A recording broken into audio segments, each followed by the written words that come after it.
Blog 7 Multiple Truths.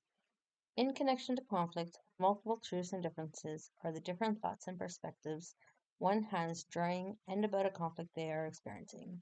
For example, some truths and differences I experienced during a conflict with my son around making dinner were I want to make dinner for my kids and I don't want to do anything for anyone, as well as I want to provide care for my kids and I need to take care of my own health. In addition to, I am going to make dinner tonight, and Rowan should make dinner before he goes out, and I should ask Rowan to make dinner, as well as Rowan should have gone out on Thursday and not waited until tonight, and Rowan knows I have COVID, and Rowan didn't know I was tired. These differences can impact the way we communicate in conflict because the thoughts we focus on during the conflict can affect the conflict pattern we engage in. I chose to focus on making dinner for my kids, neglecting my own health, and I did to ask Rowan for help. I was also focusing on the thoughts I had that were around the expectations I had of my son, such as what days I expected him to do things or expecting him to know things I had not told him. These differences can also impact the ways we communicate through conflict during resolution of conflict. For example, I had thoughts such as I am mad at my son and I should apologize to my son following the dispute.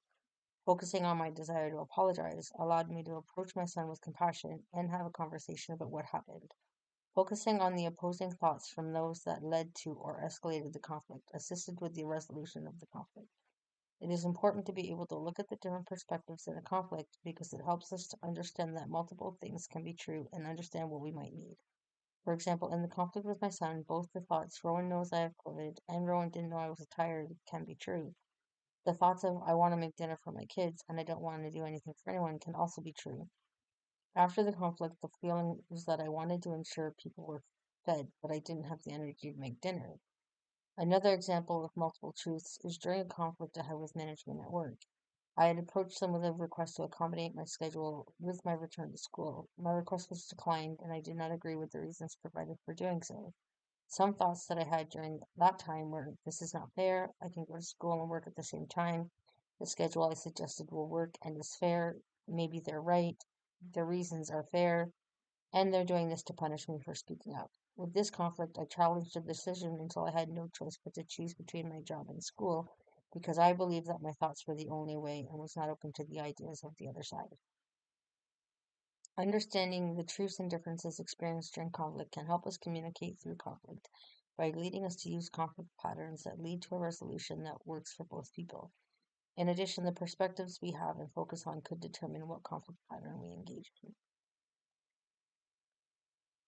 It is important for us to be aware of our own triggers and trauma because when we are more aware of these parts of us, we are more able to engage in productive conflict.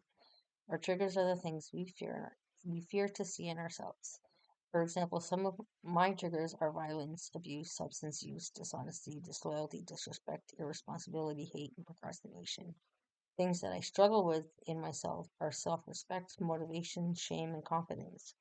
These triggers can show up in our relationships when behaviors are witnessed or when things are said, and can show up in how we deal with conflict with our conflict patterns and primal survival responses. An example of this is the conflict with my colleague in Blog 1, where they came in for their shift and raised their voice at me. I experienced a primal survival response, the fawn response, as I was triggered from past childhood trauma. Following this response, I felt unable to address this conflict at the time. Another example is the conflict with my son. I was triggered because I felt he was being disrespectful. This led to my reaction of yelling instead of responding with telling him how I was feeling. When I'm aware of my triggers, I can ground myself and be more present while communicating. For example, one of my triggers is substance use, and I work in an environment where I am frequently exposed to people under the influence of substances, while occasionally using substances. As I'm aware this is a trigger for me, I can ground myself and prepare myself for interactions with these individuals. With the friend that I discussed in Vlog 5, I have difficulty grounding myself when they contact me intoxicated because I feel unprepared and unable to ground myself in the moment. We can work across these differences by becoming more aware and accepting these parts of us. We can be more accepting of the opposing thoughts that arise and accept that both can be true at the same time. We can also acknowledge other people's triggers and traumas during conflict and work to meet their needs for safety.